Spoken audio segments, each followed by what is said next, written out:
Hello my friends, मैं doctor Imran Khan आपका स्वागत करता हूं सिविल प्रिपरेशन बीकानेर पर।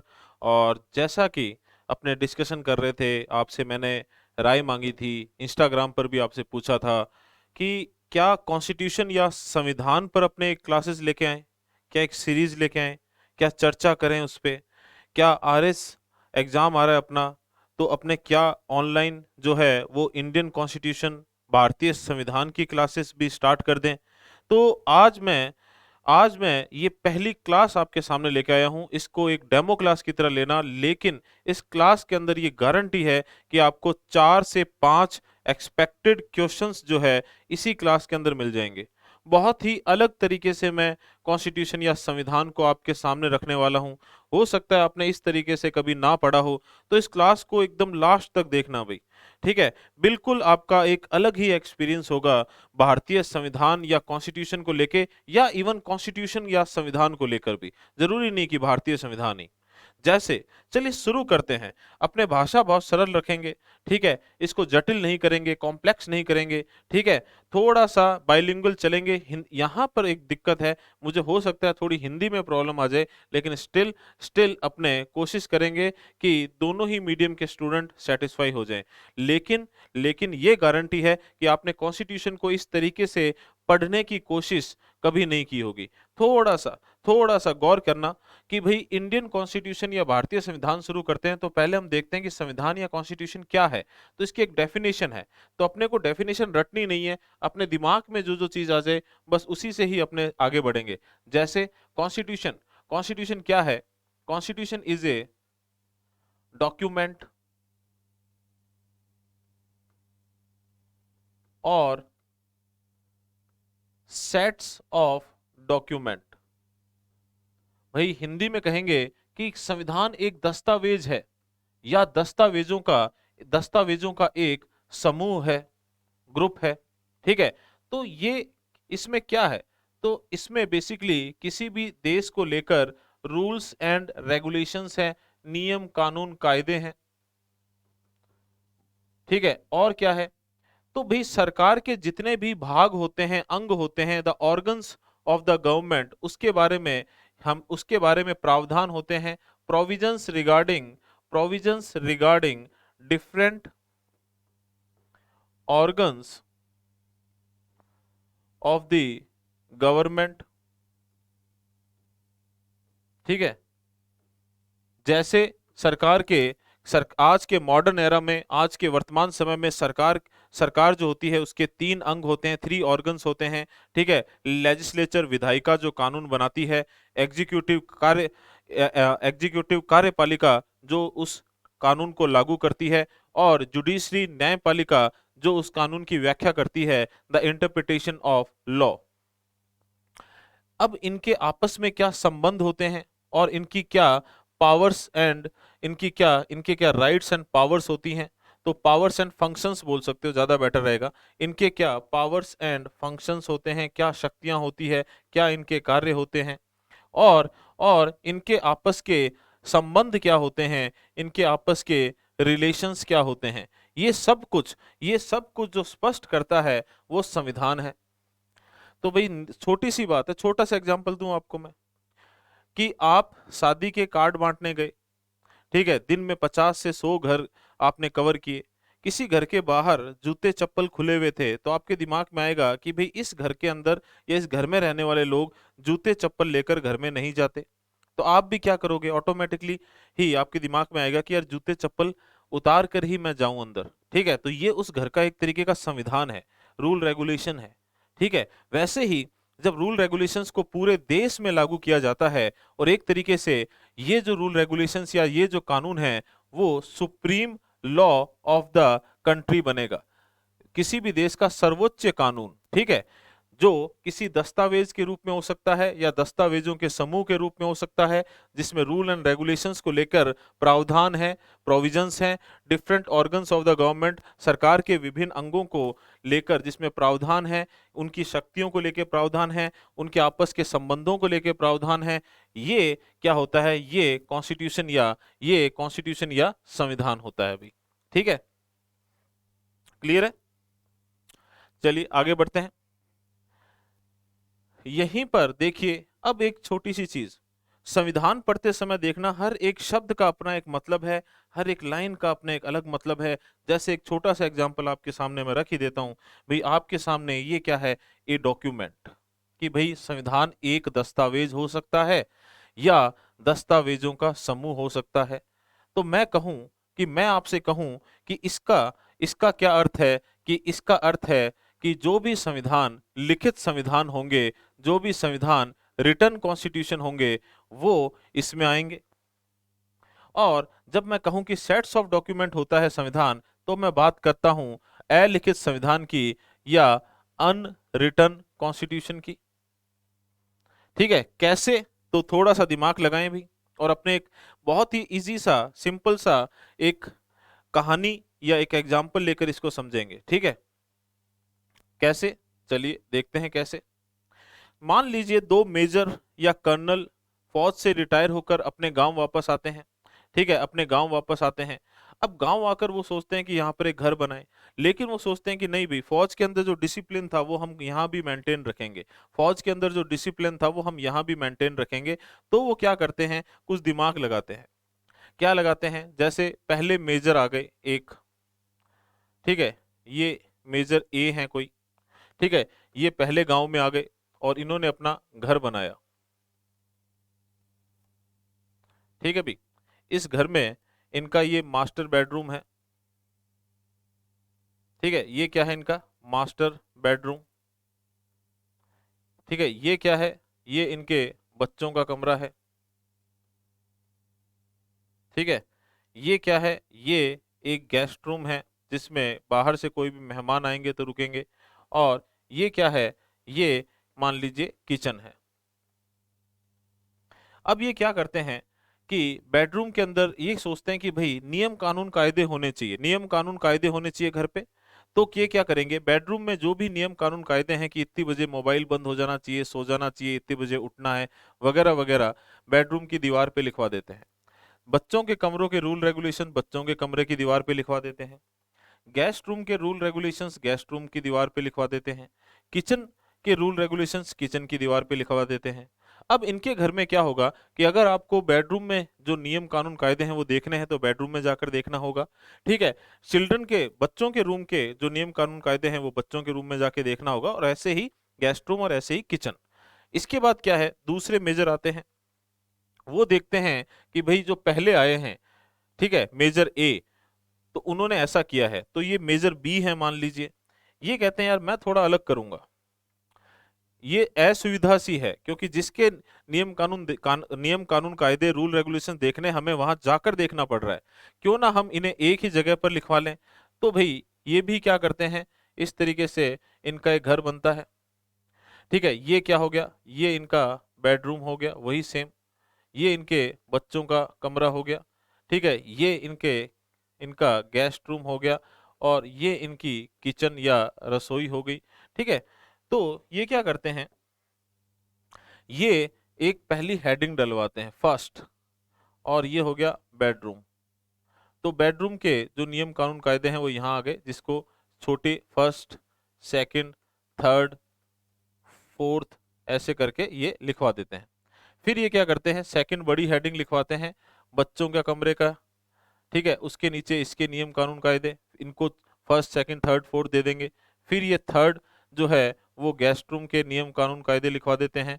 ठीक है, और फिर ये क्या करते हैं, फोर्थ नंबर पे किचन जो है उसके नियम कानून कायदे लिखवा देते हैं।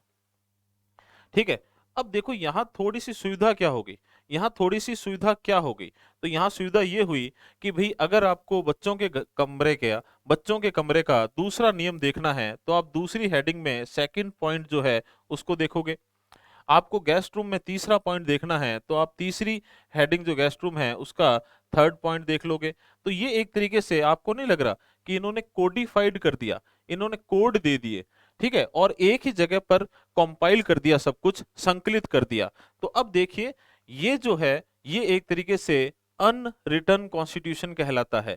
देखिए, अलिखित संविधान का मतलब ये नहीं होता, ठीक है, कि वो संविधान लिखा ही नहीं गया है, बस वो अलग अलग दस्तावेजों में हैं, उनको एक जगह संकलित नहीं किया गया है।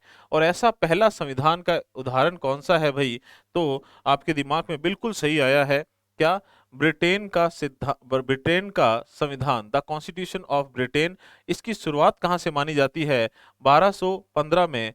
1215 में ये जो किंग जॉन हुए थे, यहाँ कौन हुए थे? King John. इन्होंने एक चार्टर ऑफ राइट्स, अधिकारों का चार्टर जो है उस पर हस्ताक्षर किया था। यहीं से मॉडर्न एरा के संविधान की शुरुआत मानी जाती है। लेकिन कहीं ना कहीं ये अलिखित संविधान है, क्योंकि ब्रिटेन में संविधान को संकलित करके, कंपाइल्ड करके एक पुस्तक या एक बुक के रूप में नहीं रखा गया है। और क्योंकि ये घटना संविधान की शुरुआत है, इसीलिए इसे मैग्ना कार्टा ऑफ कॉन्स्टिट्यूशन कहा जाता है। एक आपके कंफ्यूजन हो सकता है कि आप कहीं पढ़ो कि Magna carta of Indian constitution, फिर आप कहो कहीं, या फिर हो सकता है कमेंट सेक्शन में कहो कि sir Magna carta of Indian constitution तो पार्ट 3 फंडामेंटल राइट्स, मौलिक अधिकार को कहा जाता है। तो मैं आपसे यही कहूंगा भी, मैं इंडियन कॉन्स्टिट्यूशन की बात नहीं कर रहा, मैं ओवरऑल पूरे दुनिया में जो संविधान है उनकी बात कर रहा हूं। तो केवल ये पूछ ले क्या कि मैग्ना कार्टा ऑफ कॉन्स्टिट्यूशन, संविधान का मैग्ना कार्टा किसे कहते हैं, इस घटना को कहते हैं। भारतीय संविधान का मैग्ना कार्टा किसे कहते हैं, the Magna carta of Indian constitution किसे कहते हैं, part 3 of Indian constitution, fundamental rights, मौलिक अधिकार। इसके बाद जैसे ये जो कर्नल थे इन्होंने सीख ली, या ये मेजर थे इन्होंने इनसे सीख ली, इन्होंने कहा नहीं भाई इस तरीके से करेंगे। तो भाई देखिए यहां से सीख लेते हैं, सीख लेता है ब्रिटेन से कौन? अमेरिका। और अमेरिका जो है 1787 में, ठीक है, अपना return constitution, first return constitution of the world, दुनिया का पहला लिखित संविधान बनाता है, जो 1789, इसकी डेट चेक कर लेना, शायद तक 4 मार्च है। तो 1789 को अपना दुनिया का पहला लिखित संविधान, first written constitution of the world लागू करता है। ठीक है, तो ये थोड़ा सा ध्यान रखना भाई। अब भारत जो है उसने अमेरिका से प्रेरणा लेते हुए, अमेरिका से इंस्पायर्ड होकर अपना कॉन्स्टिट्यूशन रिटर्न फॉर्म में रखा। तो आपको समझ आ गया थोड़ा सा कि लिखित और अलिखित संविधान किसे कहते हैं। लिखित संविधान जो होता है वो एक बुक के रूप में कंपाइल होता है, संकलित होता है, कोडिफाइड होता है। जो दस्तावेजों के समूह के रूप में होता है वो अलिखित या अनरिटन कॉन्स्टिट्यूशन है। इसके बाद में देखिए छोटी सी चीज और, कि भाई अपने इंडियन कॉन्स्टिट्यूशन की बात करें, इंडियन कॉन्स्टिट्यूशन की बात करें तो ये बनकर तैयार कब हो गया? तो इसको हम डिटेल में फिर कभी वापस से डिस्कस करेंगे। लेकिन अभी यहाँ पर जल्दी से आपको बता देता हूं कि इसको अपनाए जाने की या बनाने की तारीख को इंग्लिश में कहते हैं डेट ऑफ अडॉप्शन। ठीक है भाई। और इसको लागू करने की जो तारीख है उसे कहते हैं डेट ऑफ कमिंसमेंट। ठीक है, ये थोड़ा सा माइक में सही कर लूं। ठीक है, एक सेकंड।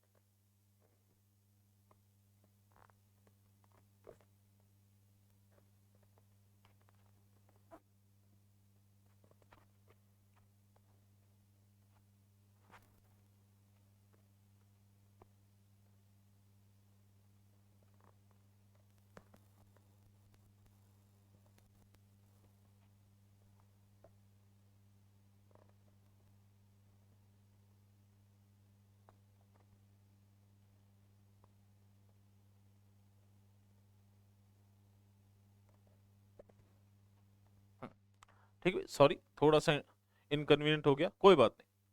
अब देखिए ये अपनाए जाने की तारीख है, ये लागू करने की तारीख है। अब इसको याद कैसे करना है? तो इसको याद करने का तरीका बताऊंगा, और मैंने इसे इंग्लिश में क्यों लिखा है इसकी बात भी बताऊंगा। तो ये है 26 नवंबर 1949। ठीक है, और ये जो है वो है 26 जनवरी 1950, 1950। अब आप मुझे एक चीज बताएं, अपनाए जाने की तारीख मतलब डेट ऑफ अडॉप्शन, ए, ये इसमें देखो ए आ रहा है, और डेट ऑफ कमिंसमेंट मतलब लागू करने की तारीख या पूर्णतः लागू करने की तारीख, इसमें सी आ रहा है। तो ए पहले आता है, सी बाद में आता है। 1949 पहले आया है, 50 बाद में आया है। तो अब आपको कभी भी कंफ्यूजन हो जाए हिंदी या इंग्लिश मीडियम में कि डेट ऑफ अडॉप्शन कौन सी है और डेट ऑफ कमिंसमेंट कौन सी है, अपनाए जाने की तारीख कौन सी है, लागू करने की तारीख कौन सी है, तो इनके इंग्लिश के नाम याद कर लेना। ए वाला पहले आएगा, अपनाए जाने वाली तारीख ये, और लागू करने वाली तारीख ये। ठीक है भाई। दूसरा, दूसरा इंडियन कॉन्स्टिट्यूशन जो है वो वर्ल्ड्स लेंथिएस्ट रिटर्न कॉन्स्टिट्यूशन है भाई। ठीक है, क्यों है तो इस पर चर्चा कभी बाद में करेंगे। आप अगर बताना चाहते हैं मुझे कमेंट बॉक्स में कि इंडिया का जो कॉन्स्टिट्यूशन है, संविधान है, वो इतना विस्तृत क्यों है, लेंदी क्यों है, उसके पीछे के रीजन क्या है, तो आप मुझे कमेंट सेक्शन में बता सकते हैं। लेकिन इस पर चर्चा हम जरूर करेंगे, लेकिन आज नहीं। आज हम केवल संविधान को एकदम क्या सुपरफिशियल तरीके से समझेंगे। और अब मैं इस वीडियो के सबसे इंपॉर्टेंट पार्ट पे आ रहा हूं। इंडियन कॉन्स्टिट्यूशन को आपको एक झलक दे रहा हूं, एक एक अलग ही तरीके से समझाने की कोशिश करूंगा। आप कोई भी पुस्तक उठाओ, क्योंकि अपना भारतीय संविधान, इंडियन कॉन्स्टिट्यूशन क्या है, रिटन कॉन्स्टिट्यूशन है। इसका मतलब एक किताब के रूप में, एक बुक के रूप में कंपाइल्ड है, मतलब एक बुक फॉर्म के अंदर है। आप कोई भी आपके सामने डेस्क पे किताब पड़ी हो, उसको उठाओ। उसको जैसे ही आप खोलोगे, सबसे पहले राइटर ने उस किताब का इंट्रोडक्शन या परिचय दिया होगा। तो हम अगर इंडियन कॉन्स्टिट्यूशन की बात करते हैं, जब हमारा इंडियन कॉन्स्टिट्यूशन या भारतीय संविधान, इंडियन कॉन्स्टिट्यूशन या भारतीय संविधान, ठीक है, जब भी बना होगा, मतलब इसका जब भी ओरिजिन हुआ होगा, तो ओरिजिन में आप दोनों में से कोई भी डेट याद रख सकते हो, चाहे 26 नवंबर 1949 या 26 जनवरी 1950 1950। इन दोनों ही डेट्स को ओरिजिन के रूप में मान लो। इस दिन, इन दोनों में से किसी भी तारीख के दिन हमारे कॉन्स्टिट्यूशन में शुरुआत में क्या थी? एक तो शुरुआत में है प्रियम्बल, इसे हिंदी में क्या कहते हैं? प्रस्तावना। ठीक है, और एक और नाम है इसका, क्या? उद्देशिका। तो जैसे किसी भी किताब को आप खोलोगे तो सबसे पहले उसका इंट्रोडक्शन मिलता है, वैसे ही संविधान का इंट्रोडक्शन, आइडेंटिटी कार्ड, प्रस्तावना को पढ़ोगे तो आपको समझ आ जाएगा कि भारतीय संविधान को आप कम से कम शब्दों में, ठीक है, सार उसका समराइज्ड फॉर्म जो है उसमें कैसे देख सकते हो, कैसे आपको बिल्कुल प्रियम्बल को पढ़कर ही समझ आ जाएगा कि भारतीय संविधान जो है वो क्या है, ठीक है, उसकी शक्ति का स्रोत क्या है, वो अपने भारत के लोगों को क्या प्रदान करना चाहता है, वगैरह वगैरह। तो एक तरीके से ये क्या है, एक किताब में जैसे इंट्रोडक्शन दिया होता है, वैसे ही संविधान का इंट्रोडक्शन है। उसके बाद आप जैसे ही किसी भी किताब में आगे बढ़ते हो, तो वो किताब जो है अध्यायों में बंटी होती है। तो वैसे ही जब हमारा संविधान पहली बार बना था, तो उसमें 22 अध्याय या 22 पार्ट्स थे। फिर आप क्या करते हो, जैसे ही चैप्टर को या किसी अध्याय को खोलते हो, तो वो आगे हेडिंग्स में या छोटे भागों में बंटा होता है। वैसे ही हर एक अध्याय, हर एक पार्ट जो है वो आर्टिकल्स में या अनुच्छेदों में बंटा होता है। तो पार्ट जो है इसे हिंदी में कहते हैं भाग, और आर्टिकल्स जो है इसे हिंदी में कहते हैं अनुच्छेद। तो जब हमारा संविधान पहली बार बनकर तैयार हुआ था, तो इसमें 395 अनुच्छेद या आर्टिकल थे। अब देखना सिंपल सी चीज, कई बार क्या होता है कि हम कोई अध्याय पढ़ रहे हैं, कोई कहानी पढ़ रहे हैं मान लो, तो उसमें कुछ ऐसी घटना विशेष जिसका जिक्र अगर उसमें कर देंगे तो उसकी कंटिन्यूटी टूट जाएगी, उसका तारतम्य टूट जाएगा। तो ऐसी चीजें अध्याय में ना देकर किताब के, बुक के लास्ट में देते हैं। तो ऐसे ही बहुत सारी चीजें जो भागों में या आर्टिकल में नहीं लिखी जा सकती, जिससे वो अनावश्यक रूप से आर्टिकल या अनुच्छेद बहुत ज्यादा बड़ा हो जाएगा, वो सारी चीजें संविधान में लास्ट में शेड्यूल्स में दी गई है। आप इसको इसी तरीके से थोड़ा सा समझने की कोशिश कीजिए। और जब पहली बार हमारा संविधान बनकर तैयार हुआ था, तो इसमें 8 शेड्यूल्स या 8 अनुसूचियां थी। ठीक है भाई। तो ये पहले तो ये देख लो। अब कुछ और बातें कि हमारा जो संविधान है वो लिविंग डॉक्यूमेंट है, और संविधान में कोई भी परिवर्तन होता है तो उसे संशोधन कहते हैं। क्या कहते हैं उसे? संशोधन कहते हैं। इंग्लिश में इसे अमेंडमेंट कहते हैं। तो जब भी संविधान में कोई संशोधन होता है, ये अपने आप में कानून या एक्ट बनता है। जैसे फॉर एग्जांपल, जैसे 42वां संशोधन है, तो उसे हिंदी में कैसे लिखेंगे कि 42वां संविधान संशोधन अधिनियम। ठीक है भी, इसे इस तरीके से लिखेंगे और फिर इसमें लिख देंगे कि कौन से वर्ष में हुआ। तो संविधान में 42वां परिवर्तन कब हुआ? 1976 में।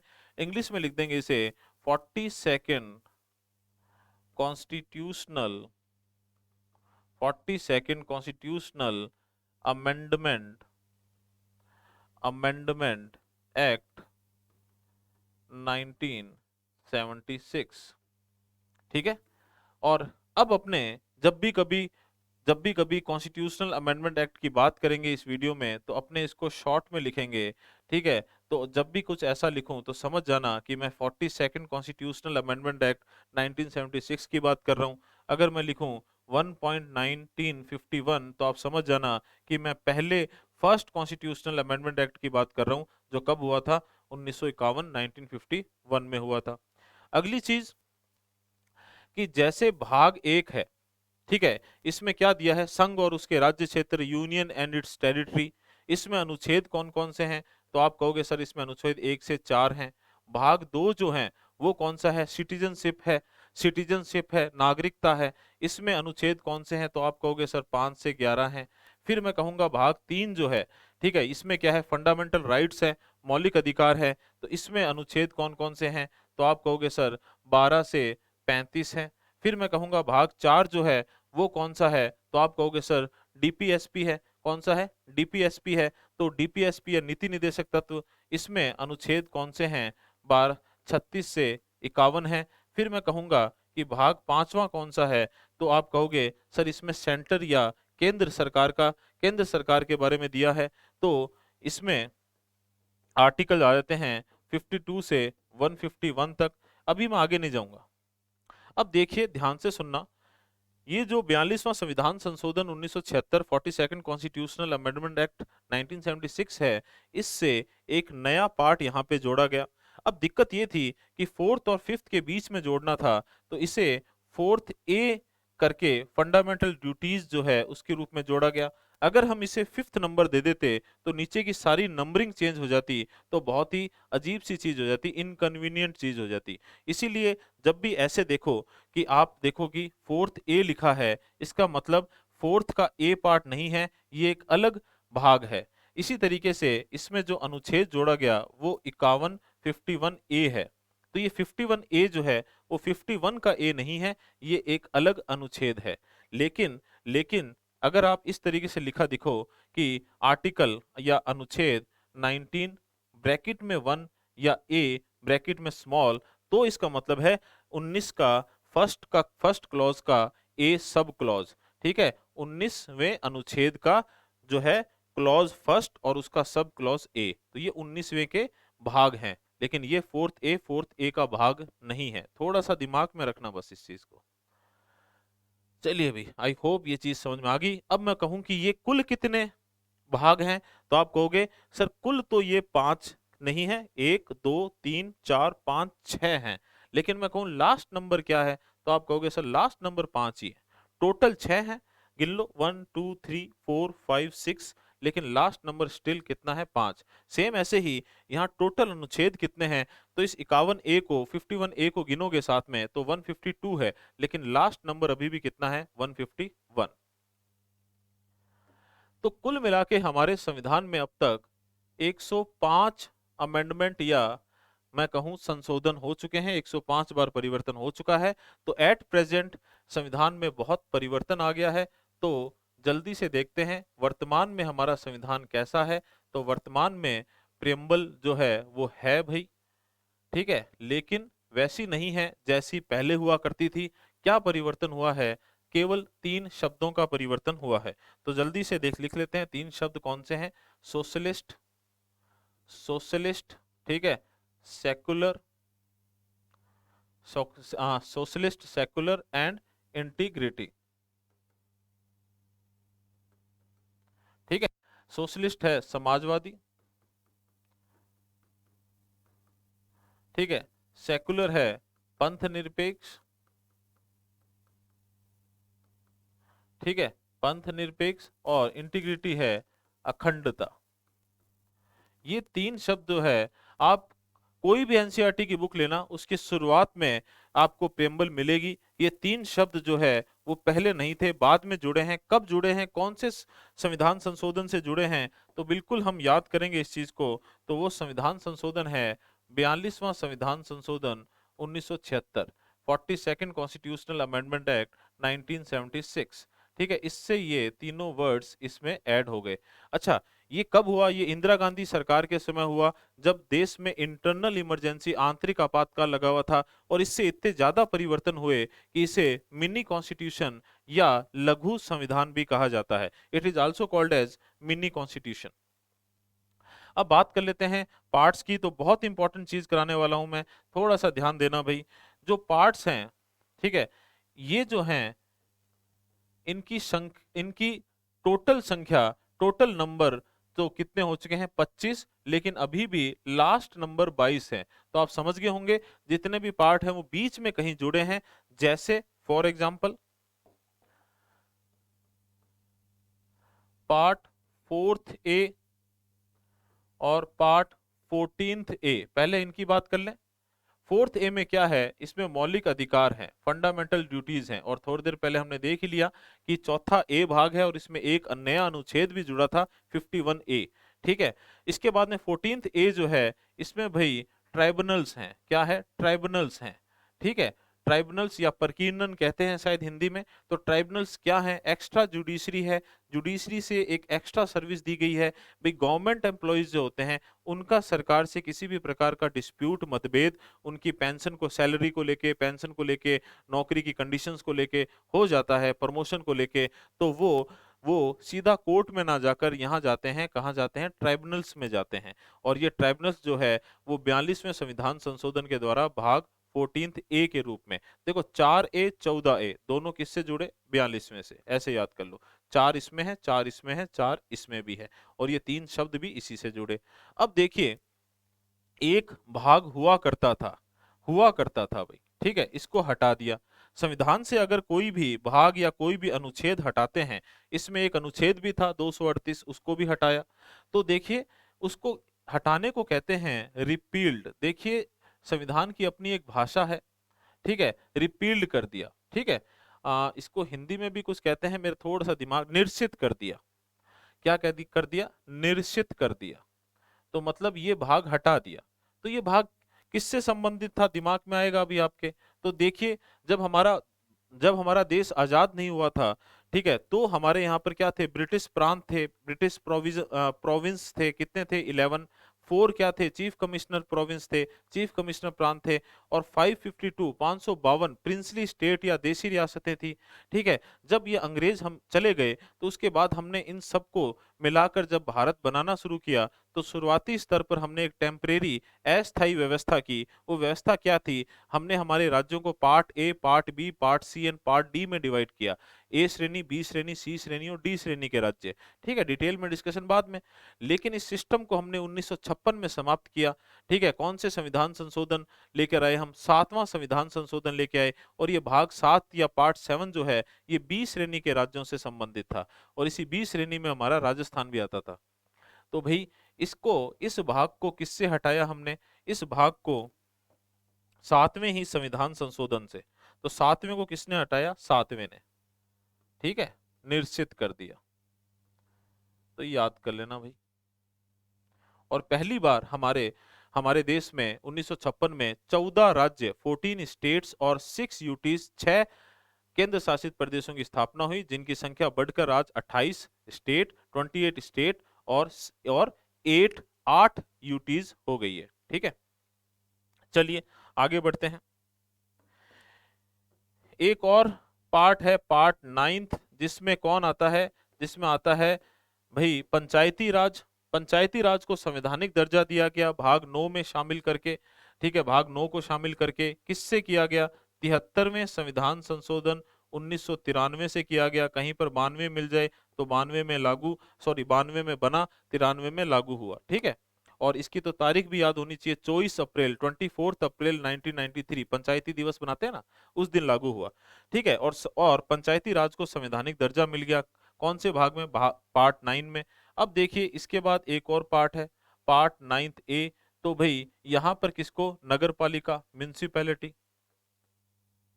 तो ये भी बहुत इंपॉर्टेंट है। क्यों इंपॉर्टेंट है, क्योंकि क्योंकि पंचायती राज और म्यूनिसिपैलिटी जो है ये लोकल सेल्फ गवर्नमेंट को शो करते हैं, स्थानीय स्व शासन को शो करते हैं। ये ग्रामीण स्व शासन, रूरल सेल्फ रूल, और ये नगरीय स्व शासन, अर्बन सेल्फ रूल।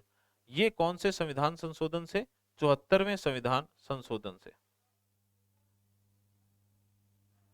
ठीक है भाई, 73वां और 74वां दोनों के वर्ष सेम है। क्लियर है। इसके बाद में एक और पार्ट नया जोड़ा गया, और इससे कोऑपरेटिव सोसाइटीज या सहकारी समितियों को, कोऑपरेटिव सोसाइटी या सहकारी समितियों को संवैधानिक दर्जा दिया गया। और ये क्वेश्चन तो आरएस प्री में आया हुआ भी है 2013 या उसके बाद में, चेक करना। और ये कौन से संविधान संशोधन से जो है ये नया भाग जोड़ा गया, 97वां संविधान संशोधन 2011, 2011। ठीक है, तो ये चीज थोड़ा सा देख लेना भाई। ठीक है, तो इस तरीके से आपने कभी मेरे हिसाब से कॉन्स्टिट्यूशन पढ़ने की कोशिश नहीं की होगी, अपने एक नई तरीके से कोशिश कर रहे हैं। अब बात करते हैं, अब अभी थोड़ी देर में इनकी और बात करेंगे। अच्छा, ये 25 कैसे हुए पहले ये देख लेते हैं। ये 22 में नए कितने जुड़े, 1 2 3 4 5, लेकिन भाग 9, 9 तो गिनती में आता है। जैसे मान लो ये 10 हैं, इनमें से एक हटाइए और इसकी जगह कोई और आ गया तो ये 10 ही रहे, तो 9 तो गिनती में शामिल करेंगे नहीं अपने। ठीक है तो नए शामिल हुए 1 2 3 और 4, तो 22 और 4 कितने हो गए, 26। ठीक है, और एक हट गया तो कितने हो गए, 25। लेकिन लास्ट नंबर अभी भी 22 ही है। क्यों, क्योंकि जितने भी नए हैं वो बीच में आए हैं। देखो 4 थे, 14 थे, 9 थे, 9th बी। चलिए भी आगे बढ़ते हैं। ये जो अनुच्छेद हैं, आर्टिकल्स हैं, ये अब कितने हो गए हैं। तो भाई इसमें अपने इतना डिटेल में नहीं जाएंगे, क्योंकि फिर तो अपने को पूरा 2-4 घंटे लग जाएंगे यहीं पर। लेकिन अपने सीधा याद कर लो एक बार कि आर्टिकल्स जो हैं, जो लक्ष्मीकांत बुक आती है उसके सबसे लेटेस्ट एडिशन के अकॉर्डिंगली, क्योंकि इसमें बच्चों को कंफ्यूजन रहता है, कोई कहता है 448, कोई कहता है 465, कोई कहता है 470, लेकिन आप मेरे अकॉर्डिंग इसको 474 याद कर लो। ठीक है, और लेकिन लास्ट नंबर अभी भी 395 है, और आप समझ गए होंगे कि मैंने यहाँ पर क्या बात की है। यहाँ पर अपने डिटेल में नहीं जाएंगे, न अपने पास इतनी जगह है, न अपने अभी इतना टाइम है अभी। लेकिन शेड्यूल्स की बात करेंगे। शेड्यूल्स जो है वो कितने हो गए हैं, तो शेड्यूल्स या अनुसूचियां जो है वो भाई 12 हो गई है, और अंतिम नंबर भी 12 ही है। तो ये क्यों? क्योंकि जो नई जुड़ी है वो है 9, ठीक है, 10 और 11 और 12। तो नई जुड़ी है वो आगे जुड़ी है सारी, 9 10 11 12, इसलिए कुल 12 और अंतिम नंबर भी 12। अब थोड़ा सा देख लेते हैं कि कौन कौन सी हैं ये। तो देखिए नवी अनुसूची में क्या है, यहाँ पर कानून की व्यवर्ती है भी, एक तरीके से मैं कहूँ सेविंग ऑफ सर्टेन लॉज है। भाई नवी अनुसूची में 9th शेड्यूल में अगर कोई कानून डाल दिया जाता है तो उसका जुडिशियल रिव्यू नहीं हो सकता, न्यायपालिका में उसको चैलेंज नहीं कर सकते। हालांकि आगे ये चीज थोड़ी सी बदली है, वो बाद में डिस्कस करेंगे। ठीक है, आईआर कोहिलियो केस है एक, वो थोड़ा सा देख लेना, उससे आपको अंदाजा होगा क्या कि केशवानंदा भारती केस की जो डिसीजन डेट है उसके बाद से इसमें डाले गए कानूनों की कानूनी व्याख्या हो सकती है, लेकिन एक सीमित आधार पर। लेकिन अभी मैं इतना डिटेल में नहीं जाऊंगा, क्यों, क्योंकि मुझे पता है कुछ जीरो लेवल से पढ़ रहे हैं तो उनके लिए बहुत ज्यादा हो जाएगा। आप तो यूं समझ लो, किसी भी कानून को नवी अनुसूची में डाल दिया जाए, 9th शेड्यूल में डाल दिया जाए, तो उसको आप न्यायपालिका में चैलेंज नहीं कर सकते। ठीक है, तो इससे क्या होता है, कानून का ही बचाव हो जाता है, किससे, न्यायपालिका से। तो इसको आप बोल सकते हो कानूनों की व्यावर्ती या सेविंग ऑफ सर्टेन लॉज।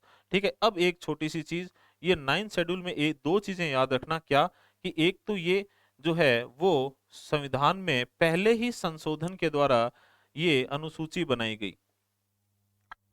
संविधान का जो पहला पहला संविधान संशोधन था, the first constitutional amendment act, उसी से ये अनुसूची शेड्यूल बनाया गया। और एक और खास बात है, ये जो फर्स्ट कॉन्स्टिट्यूशनल अमेंडमेंट एक्ट है, पहला संविधान संशोधन है, ये अंतरिम संसद या इंटरिम पार्लियामेंट के द्वारा किया गया एकमात्र, द ओनली अमेंडमेंट है। मतलब इंटरिम पार्लियामेंट कौन सी, जो देश के आजाद होते ही बनी थी लेकिन लोगों के द्वारा चुनी हुई नहीं थी। पहली बार इलेक्शन के माध्यम से, जो इलेक्शन प्रोसेस से जो पार्लियामेंट बनी थी वो 1952 में बनी थी। उससे पहले की जो पार्लियामेंट है उसे इंटरिम पार्लियामेंट कहते हैं। आरजेएस के अंदर ये क्वेश्चन आया था, बहुत ही अच्छा क्वेश्चन है, हो सकता है आपको आरएस पे मिले, कि अंतरिम संसद के द्वारा किया गया एकमात्र संविधान संशोधन, the only amendment made by the interim parliament कौन सा है, द वेरी फर्स्ट, पहला संविधान संशोधन 1951। और इससे कुछ चीजें जोड़ी गई थी, इसमें बाद में जाएंगे। ठीक है, आर्टिकल भी आएंगे। ठीक है, आर्टिकल कौन सा, दिमाग पे थोड़ा सा जोर डालो, आपको याद आ जाएगा। ठीक है, 31 बी, और 31 बी जो है वो किससे संबंधित है, नवी अनुसूची 9 शेड्यूल से। अब डिटेल में नहीं जाने वाले, लेकिन इसमें क्वेश्चन बन जाता है, छोटे एग्जाम्स में कई बार पूछ लेते हैं, लेकिन आप तो स्टिल याद रख लो कि जमींदारी अबॉलिशन एक्ट, जमींदारी अबॉलिशन एक्ट, इसमें शुरुआती तौर पर 13 कानून डाले गए थे। आज शायद इनकी संख्या 284 284 है। तो उसमें शुरुआती तौर पर एक तो जमींदारी प्रथा उन्मूलन जो अधिनियम है वो, और लैंड रिफॉर्म्स भूमि सुधार कानून जो है वो डाले गए थे। तो इन पे दोनों पे पूछ लेते हैं कि ये कानून कौन सी अनुसूची से संबंधित है, जमींदारी उन्मूलन अधिनियम और भूमि सुधार कानून। 10वीं अनुसूची, 10 नंबरी कौन होते हैं भाई, जो धोखा दे दे वो 10 नंबरी। ठीक है, तो देखिए 5 को 2 से गुना करो 10 आ जाएगा। और 52वां संविधान संशोधन 1985, 52nd कॉन्स्टिट्यूशनल अमेंडमेंट एक्ट 1985 से 10th शेड्यूल जोड़ा गया। इसमें क्या है भाई, तो इसमें एंटी डिफेक्शन लॉ है। कौन सा लॉ है, एंटी डिफेक्शन लॉ है, मतलब दल बदलू कानून है।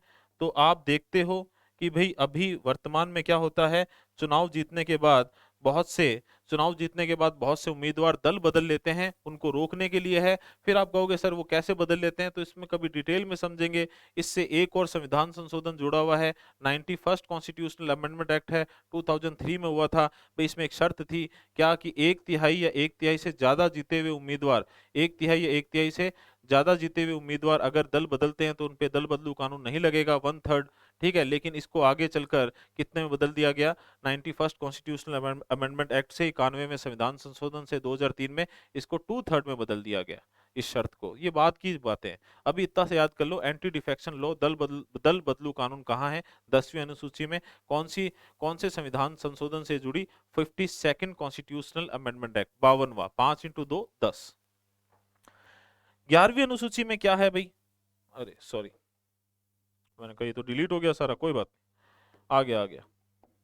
11वीं अनुसूची में क्या है, तो 11वीं अनुसूची में क्या है भाई, पंचायती राज से संबंधित 29 विषय हैं, 29 सब्जेक्ट्स हैं।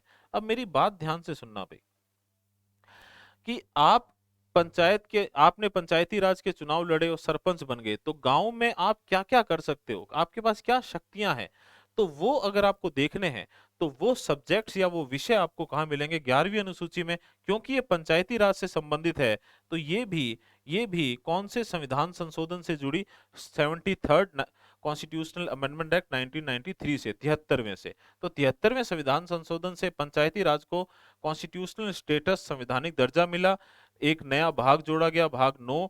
ठीक है, और साथ साथ ये अनुसूची या शेड्यूल 11 भी जोड़ी गई। और इसमें पंचायती राज से संबंधित कितने विषय हैं, 29। 12 जो है, 12वीं अनुसूची जो है, इसमें म्युनिसिपैलिटी, नगर पालिका से संबंधित कितने विषय हैं, 18 विषय हैं, 18 सब्जेक्ट्स हैं। ठीक है, वही सेम बात भाई, अगर आप पार्षद बनते हो, नगर पालिका में जाते हो, तो आपके पास कौन सी शक्तियां हैं, कौन से सब्जेक्ट्स हैं जिन पे आप कार्य कर सकते हो, कौन सी शक्तियां हैं जो राज्य आपको प्रदान कर सकता है। ठीक है, अगर आपको आपको पंचायती राज में देखना है तो आपको 11वीं अनुसूची देखनी होगी, और म्युनिसिपैलिटी में देखना है तो 12वीं अनुसूची देखनी होगी। 11वीं में पंचायती राज से संबंधित 29 विषय हैं, यहाँ पर म्युनिसिपैलिटी नगर पालिका से संबंधित 18 सब्जेक्ट्स या 18 विषय हैं। और वही सेम चीज ये किससे जुड़े होंगे, ये 74th कॉन्स्टिट्यूशनल अमेंडमेंट एक्ट 74वें संविधान संशोधन से जुड़े हैं। तो 74वें संविधान संशोधन से एक तरीके से क्या म्युनिसिपैलिटी को संवैधानिक दर्जा मिल गया, कॉन्स्टिट्यूशनल स्टेटस मिल गया, एक नया भाग या नया पार्ट 9th ए जुड़ा, और साथ साथ में अनुसूची शेड्यूल 12th 12वीं जुड़ी। अब ध्यान से सुनना एक चीज और, ये दोनों बहुत इंपॉर्टेंट है क्योंकि इससे स्थानीय स्वय शासन लोकल सेल्फ रूल जो है वो ऐड हुआ है। यहाँ पर रूरल या ग्रामीण स्वय शासन, यहाँ पर अर्बन या शहरी स्वय शासन। तो ये किसके समय आए ये भी याद कर लो, ये नरसिम्हा राव सरकार के समय ये संविधान संशोधन जो है वो किए गए थे। सबके याद नहीं रखने, इसका याद रख लेना इंदिरा गांधी की सरकार के समय आंतरिक आपातकाल इंटरनल इमरजेंसी के दौरान, और ये किसकी सरकार के समय, नरसिम्हा राव जो है उनकी कांग्रेस की सरकार के समय। ठीक है भाई, तो ये आप इसका स्क्रीनशॉट ले सकते हो। आई होप ये संविधान जो है ये समझाने का तरीका कुछ अलग लगा होगा, समझने का तरीका कुछ अलग लगा होगा। इसी तरीके से इंडियन कॉन्स्टिट्यूशन को हम आगे बहुत अच्छे से समझेंगे। आई होप क्लास आपको अच्छी लगी है, तो ये क्लास भी उन बच्चों के साथ, उन दोस्तों के साथ शेयर कर दो जिनको ज़रूरत है, जिनको कॉन्स्टिट्यूशन समझ नहीं आ रहा, जिनको संविधान समझ नहीं आ रहा। एक बहुत ही अलग तरीके से, बहुत ही डिफरेंट वे के अंदर अपने ये कॉन्स्टिट्यूशन जो है, संविधान जो है, और आरएस लेवल तक का अपने कंप्लीट करने की कोशिश करेंगे। हालांकि अभी ज्योग्राफी की सीरीज चल रही है, इसकी क्लासेस जो है मैं हफ्ते में रोज नहीं डाल पाऊंगा, लेकिन जितनी भी डालूंगा बहुत काम की होगी। जैसे आज वाली क्लास में और इवन ये जो पीछे लिखा है इसी में आपको 3-4 क्वेश्चन मिल जाएंगे। ठीक है भाई, तो आई होप आज की क्लास पसंद आई होगी। अब मैं साइड होता हूँ, आप इसका स्क्रीनशॉट ले लेना। तो मिलते हैं नेक्स्ट क्लास में। थैंक यू, जय हिंद।